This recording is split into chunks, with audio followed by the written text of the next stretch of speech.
Alright, we're out today to an old permission that I've been to many times. This is one of those places, I've mentioned this before. The last time I was here, I said I'd never come back because I didn't find anything. But as you can see, it's snowing again. We got a good bit of snow over the weekend. And all of the places I really want to go and spend all my time this summer are at too high of an elevation, and there's just too much snow to get access to them.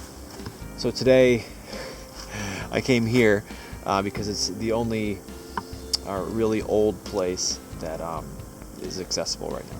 There's a couple cellars, but as I mentioned, I've just pounded them to death. So we're gonna stay away from the cellars. We're gonna walk some of these stone walls and see if we can find a spot like we found a couple of videos ago, which was a home site without a cellar. We'll see. Wish me luck.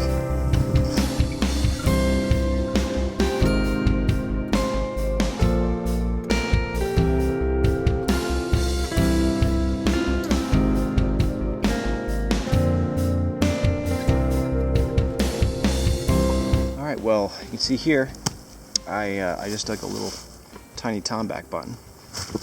And I got a slightly higher tone here. And when I dug it up, it doesn't look like much.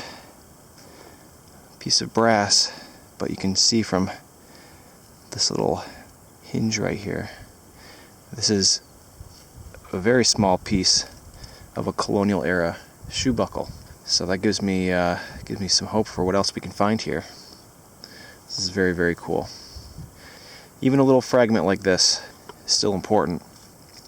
It would have continued over this way, and then I can see that the break is right here, so it would have been like this. Very cool. Alright, see what else we can find. Well, it looks like we got a big old coat button here, and I just peeked at it, and it looked like there was something on the front. So we're going to look at it together and see what it might be. See that? That's very cool. Hand-carved floral design. Very oftentimes these are just, blank, flat. But that's a nice one. Shank's gone, but very cool. Let's keep on moving, see what else we can find here. So check this out. I was just walking along the stone wall here, and I noticed all of these chips of wood all over the ground. And I looked up, and that white birch is just peppered with holes from a woodpecker. It really went to work. Look at it all. I mean, it's not uncommon to see holes in trees from woodpeckers, but you don't often see so many wood chips all over the ground. It's funny. Alright, moving on. Alright, best target of the day so far. Solid 81.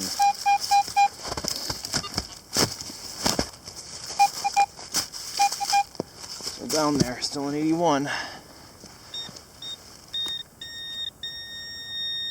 Ooh, what do we got? Something little and round.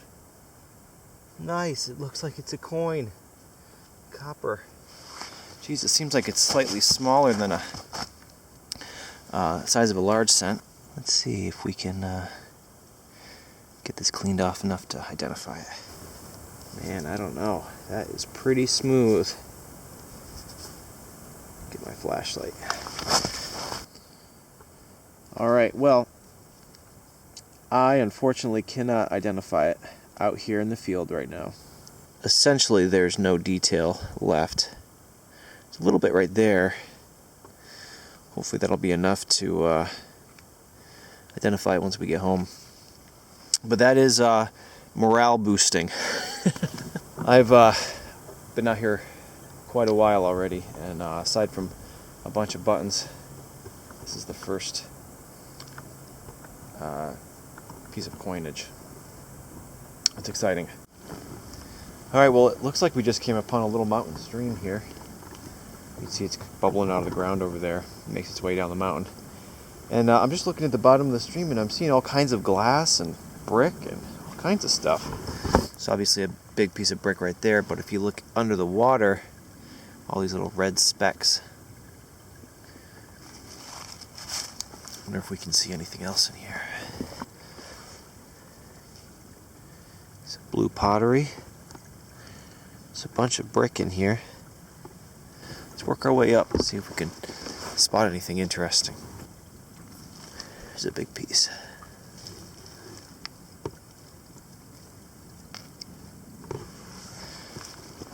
Yeah, look at it all right here. It's a little green dot on that one.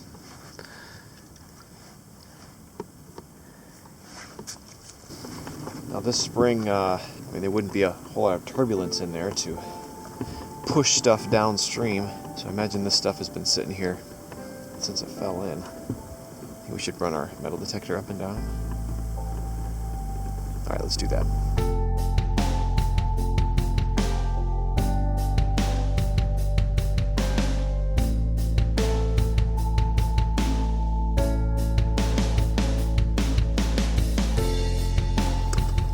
All right, we got our first find out of the stream, or the spring. Looks like an old button. Let's wash it off in the water here. Yeah, nice. That's a pretty one. Look at that. Shank is gone, but has been sitting in water for 100 years.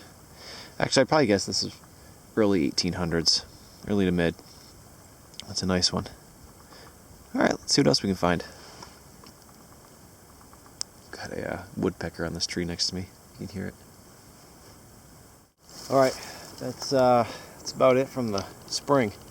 So now my plan is I'm gonna head up the old road, and I'm detecting on my way, and then every time I see a break in the stone wall, I'll spend a lot of time on the field side of the wall looking around.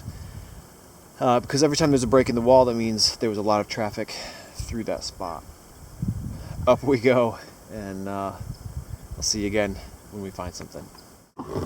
Well, we're walking along the trail, detecting, and these are really hard to spot because they blend in, but found one. And that is a big one. 5 points on that one horn. Likely a 10-point deer, which, at least around these parts, is a big deer. That is really, really super cool. Look at that thing. Geez, that's the find of the day for sure. I've done a lot of looking for these, and I have never found one that big with that many points. Alright, now I'm going to have to figure out how I'm going to pack this thing out. Tie it to my bag, I guess. Alright, let's keep going. Well, I just got a little lead disc. So at first I thought maybe it was a bullet or some kind of weird button. It looks like a smashed bullet, right? But I flip it over and look. It's got a number 2 on it. So I have no idea. It definitely looks like it was smashed. Looks like there's a dot or something above the 2 here as well. Without the 2, I would assume that it was a smashed bullet. You know, hit like that. That one's interesting. Cool. We'll put it with the buttons. Move on. Alright, well, I was not expecting that. It was just I don't know, like a low 70s tone.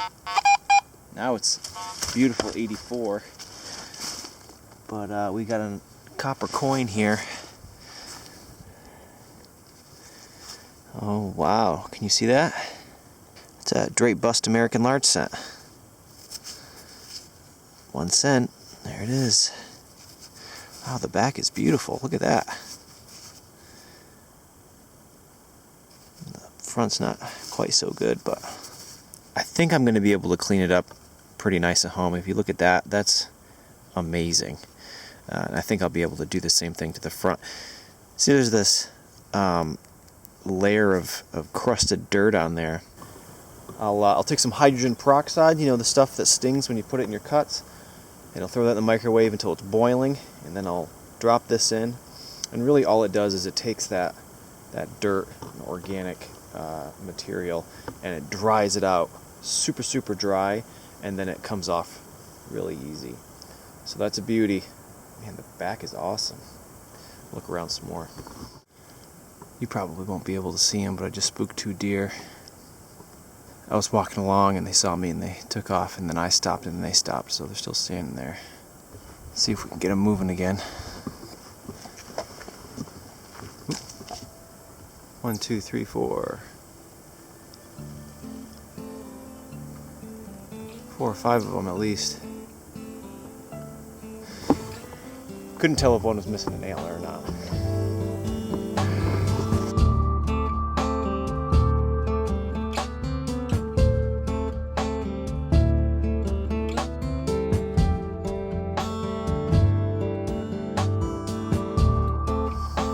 Well, I got a nice target right at the base of this tree, but unfortunately all of these branches are going to prohibit me from getting the camera much closer, so I have a bit of a distant shot here.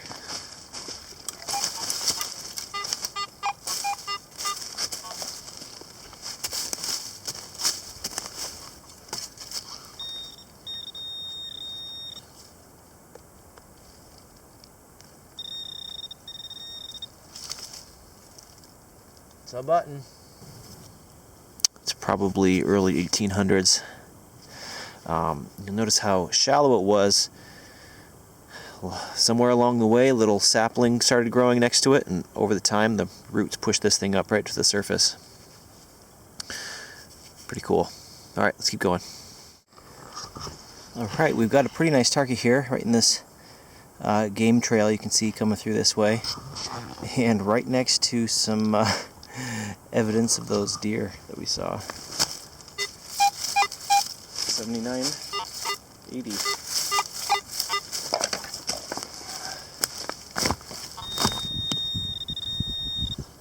There it is, it's a button. Whoa, that is not like the rest of the buttons I found today. Nice. All right, well, here is the shank side. What do we have here? All right, I think this word is rich, but this says quality and this says London. We flip it over. Nice, look at this.